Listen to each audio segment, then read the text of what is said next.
ನಮಸ್ಕಾರ ಎಲ್ರಿಗೂ, welcome back to our channel. ಇವತ್ತು ಒಂದು ಸ್ವಲ್ಪ ಗಿಡ ಎಲ್ಲ ನೆನ್ನೆ ತೊಗೊಂಬಂದ್ವಿ, ಅದನ್ನು ತೋರಿಸ್ತಾ ಇದ್ದೀನಿ. ಇದು ಮಲ್ಲಿಗೆ ಅಂತ ಹೇಳಿದೆ. ಸೊ ಯಾವ ಮಲ್ಲಿಗೆ ಅಂತ ನೋಡಬೇಕು. ದಾಸವಾಳ ಕೆಂಪುದೊಂದು, ಇಲ್ಲಿ ಬಿಳಿದು ತೊಗೊಂಬಂದಿದ್ದೀವಿ. ಆಮೇಲೆ ಆ ಕಡೆ ಅರಿಶಿನ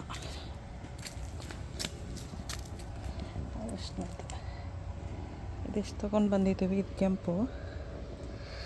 ನೆಲಕ್ಕೆ ಯಾವುದು ಹಾಕೋದು ಅಂತ ನೋಡ್ತೀವಿ. ಯಾಕಂದರೆ ಇಲ್ಲಿ ಫ್ರೀಸ್ ಬಂದಾಗ ಸತ್ತೋಗ್ಬಿಡುತ್ತೆ, ಅದಕ್ಕೆ ಗೊತ್ತಿಲ್ಲ ಫ್ರೀಸಲ್ಲಿ ಬೆಳೆಯುತ್ತಾ ಇಲ್ವ ಅಂತ.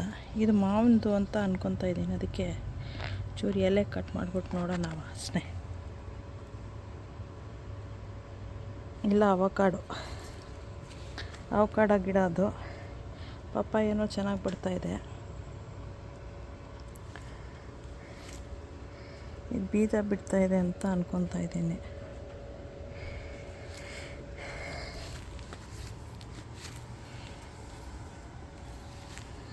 ಬಸಳೆ ಸೊಪ್ಪು ಸಾರು ಮಾಡಿ ತೋರಿಸ್ತೀನಿ ಹೇಗಿರುತ್ತೆ ಅಂತ. ಇಲ್ಲಿ ತುಂಬ ಬೆಳೆದುಬಿಟ್ಟಿದೆ. ಇದು ಶುಂಠಿ, ಬೇಸಲ್ಲೂ ಚೆನ್ನಾಗಿ ಬೆಳೆದಿದೆ. ಇದು ಐ ಥಿಂಕ್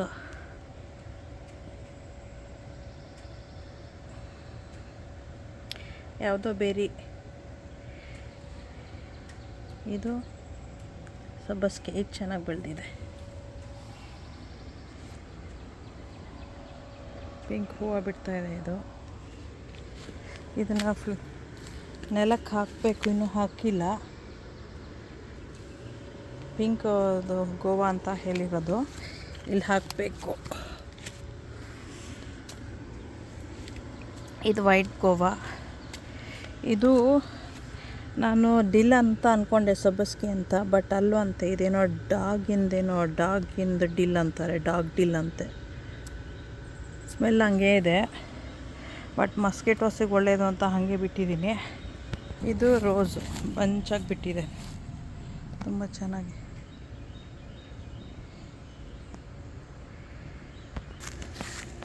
ಇಲ್ಲಿ ಕೆಲವು ಬೆಳೀತಾ ಇದೆ. ಇದು ಹೊಸದೇ, ಈ ಫ್ಲವರ್ದು. ಇದು ಹೊಸದು, ಮೊನ್ನೆ ತೊಗೊಂಬಂದಿರೋದು. ಅದು ಫ್ಲೋರಿಗೆ ಹಾಕಿಬಿಟ್ವಿ. ಇದು ಒಂದೇ ನಲ್ಲಿಕಾಯಿ, ಇಲ್ಲ ಅಂದರೆ ಟ್ಯಾಮ್ರಿನ್ನು, ಗೊತ್ತಿಲ್ಲ, ನೋಡಬೇಕು.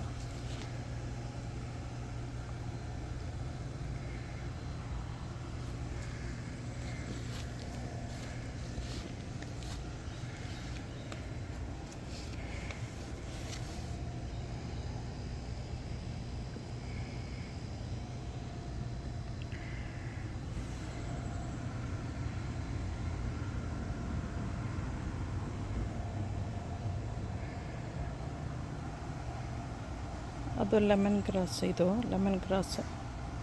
ಇದು ಬಸಳೆ. ಇದು ಹೂವು ತುಂಬ ಚೆನ್ನಾಗಿ ಬಿಟ್ಟಿದೆ ನೋಡಿ.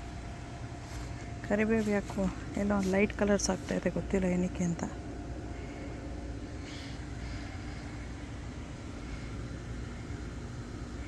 ಇದು ಮೊನ್ನೆ ತಂದು ಬಲ್ಬ್ ಥರದ್ದು ಹಾಕೋದ್ವಲ್ಲೋ ಅದು, ನೋಡ್ಬೇಕು ಏನು ಫ್ಲವರ್ ಬಿಡತ್ತೆ ಅಂತ. ಇದು ಎಲೆ ಅಂತೂ ತುಂಬ ದೊಡ್ಡದು ಬಿಡ್ತಾಯಿದೆ ನೋಡಿ. ತುಂಬ ಅಂದರೆ ತುಂಬ ದೊಡ್ಡದು. ಎಷ್ಟೆಷ್ಟು ದೊಡ್ಡದಾಗಿದೆ ಅಂತ.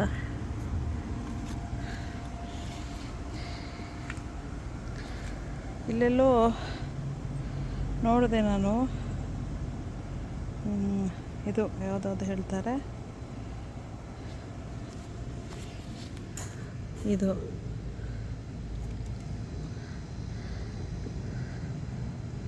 ಅನಿಸುತ್ತೆ. ಅದು ಏನದು ಬಟರ್ಫ್ಲೈದು ಫ್ಲವರ್ಸ್ ಅಂತಾರಲ್ಲ, ಶಂಖದ ಹೂವದ್ದು ಅಂತ. ಇದು ಮತ್ತು ಇದು ಅನಿಸುತ್ತೆ.